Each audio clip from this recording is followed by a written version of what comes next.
नमः शिवाय शिवजी सदा सहाय। ओम नमः शिवाय गुरुजी सदा सहाय। 14वां अध्याय शिवजी के गणों से गणेश जी का विवाद।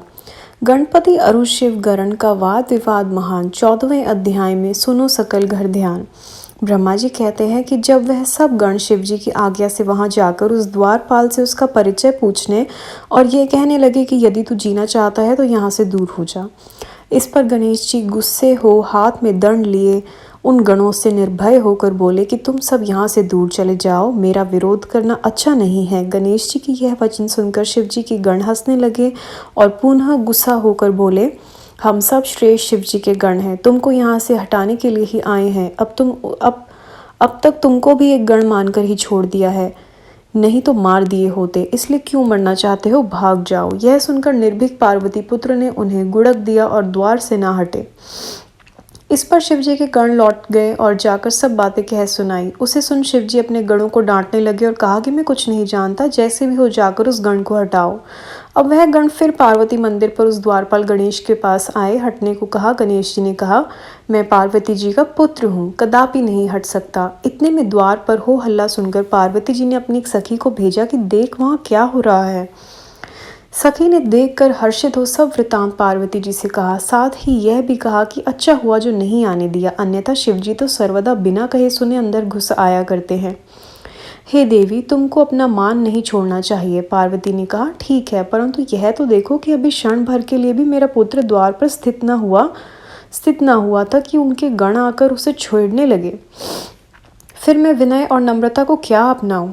जो होगा देखा जाएगा। गणेश जी जांघियों को कस कर बांध निर्भय हो उन गणों से बोले, मैं तो पार्वती जी का पुत्र हूँ और तुम सब शिव के गण हो। समता प्राप्त दोनों अपना कर्तव्य पालन करें। क्या एक तुम ही द्वारपाल हो, मैं नहीं? यदि तुम सब यहाँ स्थित हो तो मैं भी यहीं स्थित हूँ। इस समय मैं पार्वती जी की आज्ञा से स्थित हो उनकी आज्ञा का पालन करूँगा। तुम भी शिव जी की आज्ञा का पालन करो।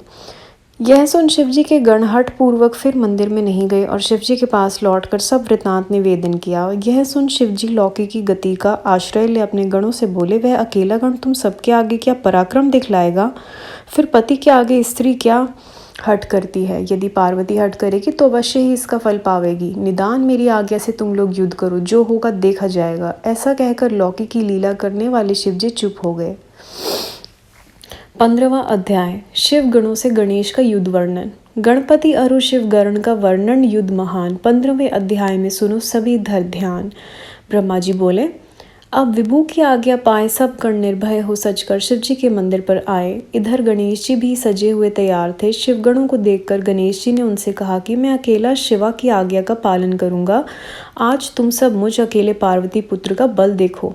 यह सुन शिवजी के गण अनेक प्रकार के आयुध लिए उन पर टूट पड़े। अकेले गणेश जी शिवजी के असंख्य गणों से युद्ध करने लगे, परंतु शिवजी का कोई भी गण उन्हें युद्ध में परास्त न कर सका और उन अकेले ने ही उन सबको मारकर भगा दिया। सैकड़ों और सहस्रों की संख्या में वह गण भागने लगे। गणेश जी लौटकर फिर द्वार पर आ खड़े हुए।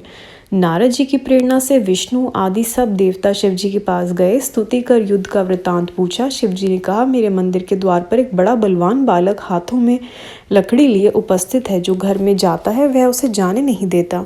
यदि ब्रह्मा चाहे तो वहां जाकर इस क्लेश को दूर करे। यह सुन शिवजी की माया से मोहित हो मैं ब्रह्मा कुछ ऋषियों को साथ ले उस बालक के पास गया। मुझे आते देख बालक गणेश क्रोधवश दौड़कर मेरी दाढ़ी मूछ नोचने लगा। तब मैंने कहा, हे देव, क्षमा करो, मैं युद्ध के लिए नहीं आया हूँ।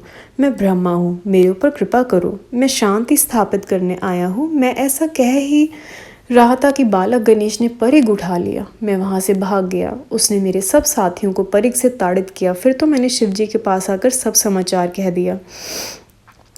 उसे सुन लीला विशारद शंकर को बड़ा क्रोध आया। उन्होंने इंद्रादिक देवताओं और अपने भूत बैतालादि गणों को गणेश जी से युद्ध करने की आज्ञा दे दी, परंतु कार्तिकेय आदि वीरों सहित शिवजी के सब गणों का प्रयास व्यर्थ हो गया।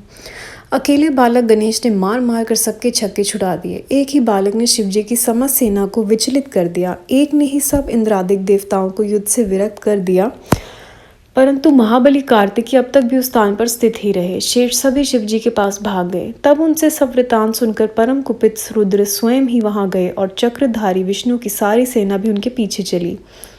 मार्ग में नारद जी ने मिलकर शिवजी से यह कह दिया कि जैसे भी हो शिव गणों की मर्यादा रखिए। ऐसा कहे वह वहीं से ही अंतर्ध्यान हो गए। संगत जी, अध्याय यहाँ समाप्त होते हैं। गुरु जी, संगत जी, कोई भी जाने में भूल हुई हो पढ़ने में प्लीज़ माफ़ करिएगा। अगला अध्याय अगली वीडियो में। ओम नमः शिवाय। शिव जी सदा सहाय। ओम नमः शिवाय। गुरु जी सदा सहाय।